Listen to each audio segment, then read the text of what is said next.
Most welcome everyone. कैसे हैं आप लोग? बढ़िया हैं, स्वस्थ हैं? चलो ठीक है। आनंद में रहना चाहिए और स्वस्थ रहना चाहिए। देखो बेटा, आज हम लोग फिर एक बेहतरीन वीडियो के साथ आमने सामने हो रहे हैं। आज का टॉपिक दिख रहा है बेंजीन डाइजोनियम क्लोराइड के रासायनिक गुण पर चर्चा करेंगे। पिछले वीडियो में हमारी आपकी कुछ रासायनिक अभिक्रिया हुई थी, उसी का ये दूसरा पार्ट है और आज ये बेंजीन डाइजोनियम क्लोराइड वाला टॉपिक आपका कंप्लीट हो जाएगा।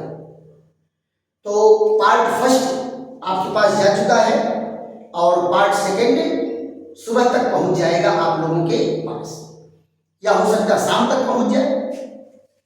तो इसमें कुछ बहुत ही महत्वपूर्ण अभिक्रियाएं हैं जो परीक्षा में बहुत ज्यादा पूछे जाते हैं। जैसे पहली अभिक्रिया क्या है? उल्मान बाई-एरिल संश्लेषण। उल्मान बाई-एरिल संश्लेषण मतलब क्या है? इसमें बेंजीन की दो रिंग जुड़ करके बाईफेनिल आपस में जुड़ करके बनाएंगे। क्लियर? तो यहां पर बाईफेनिल प्रोडक्ट बनेगा। तो देखते हैं कैसे। पहला पॉइंट यहां क्या कहा है कि बेंजीन डाइजोनियम क्लोराइड को पोटेशियम आयोडाइड के विलयन के साथ गर्म करेंगे तो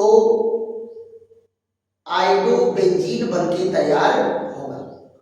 अब फिर आयोडोबेंजीन को बंद नली में कॉपर चूर्ण के साथ गर्म करेंगे तो बाईफेनिल बनेगा। क्लियर?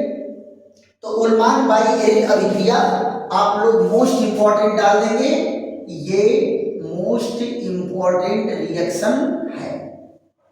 जरा देखो, ये है बेंजीन डाइजोनियम क्लोराइड। एक एक स्टेप ध्यान से देखो बेटा। ये है N डबल बॉन्ड N और Cl। ये किससे क्रिया कराने के लिए कहा है? पोटेशियम आयोडाइड के विलयन के साथ इसको गर्म करते हैं। तो पोटेशियम आयोडाइड का विलयन प्रयुक्त होता है। अब जरा ध्यान दो बेटा, ये तो निकल गया KCl, ये निकल गया नाइट्रोजन और आयोडीन जाकर के बेंजीन के रिंग से जुड़ गया तो ये कंपाउंड क्या बन गया? आयोडोबेंजीन। क्या बन गया? आयोडोबेंजीन। यहां से देखो नाइट्रोजन और क्या निकला? यहां पर KCl। क्या निकला? KCl। यहां देखो ये क्या बन के तैयार हो गया? आयोडोबेंजीन। आयोडोबेंजीन बन करके तैयार हुआ। राइट?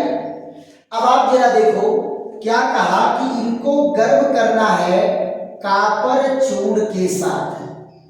किसको गर्म करना है? कॉपर चूर्ण के साथ। कहां? बंद नली में।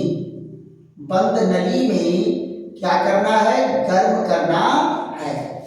तो आप जरा यहां ध्यान दो, ये आयोडोबेंजीन का अणु कॉपर से क्रिया करके क्या बनाएगा? ये बनाएगा यहां क्यूप्रस आयोडाइड। पहले तो बेटा दो अणु क्या बना? क्यूप्रस आयोडाइड, और दोनों बेंजीन के रिंग सिंगल बॉन्ड द्वारा आपस में जुड़ गए और आपस में जुड़ने के बाद जो कंपाउंड बना है वो क्या बन के तैयार हुआ है?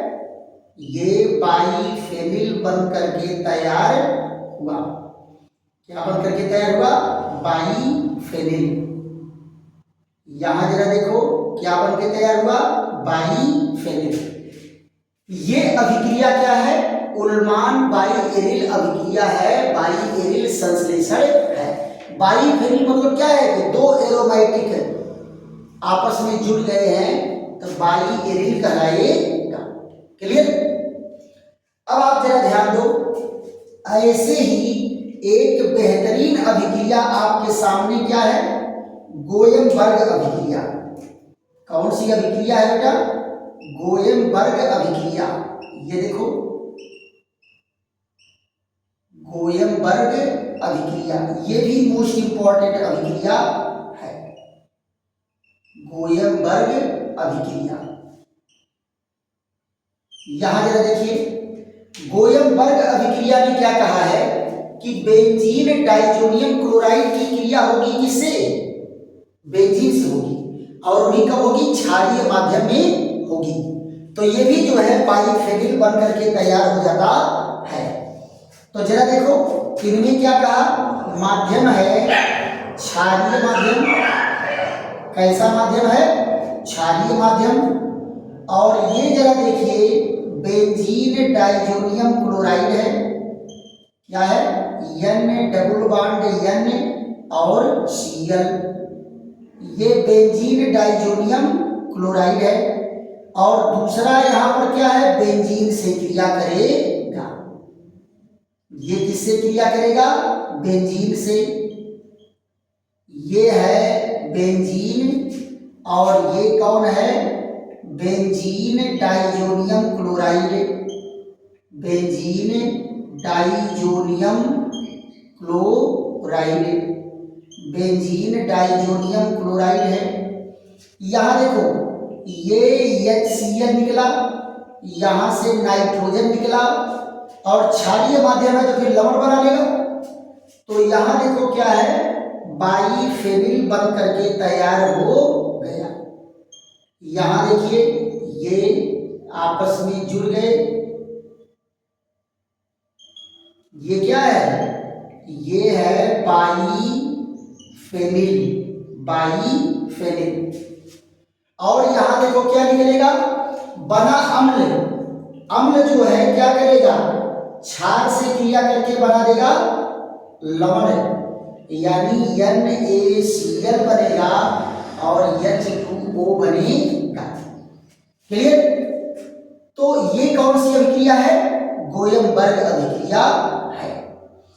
फिर इसमें देखो बेटा एक इंपॉर्टेंट रिएक्शन और है, ये भी देखो मोस्ट इंपॉर्टेंट है, और ये क्या है, अपचयन अभिक्रिया, अपचयन अभिक्रिया।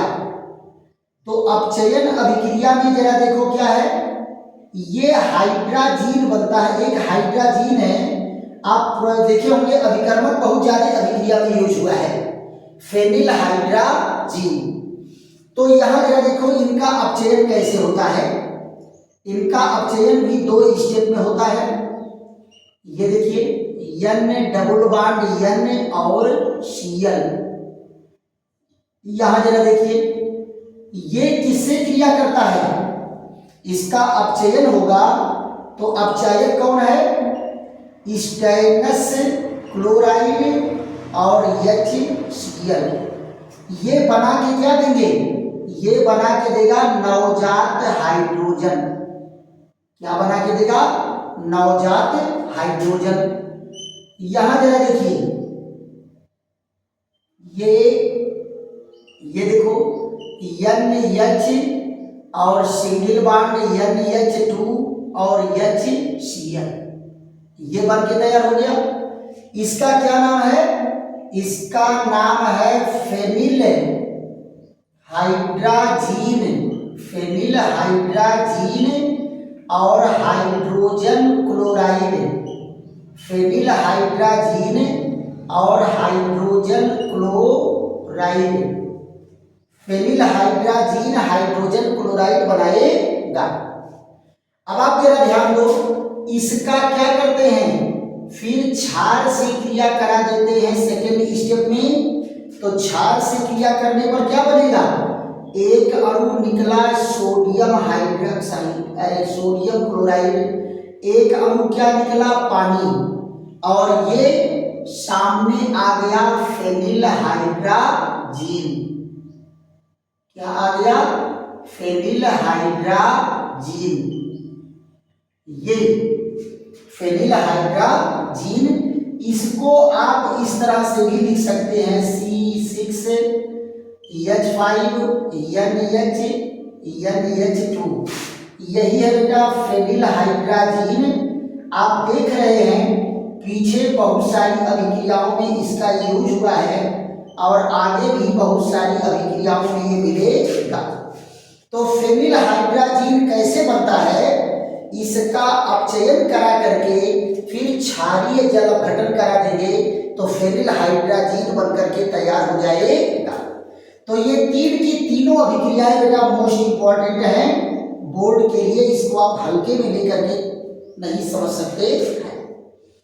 और ये इतना आप लिखेंगे 1 नंबर आपको मिलेगा। बस क्या है, दिमाग में ये रखना है कि एक बार इनका अपचयन करा देंगे तो ये फिर जल अपघटन करा देंगे, क्षारीय अपघटन, तो फेनिल हाइड्राजीन बनके तैयार हो जाएगा। क्लियर।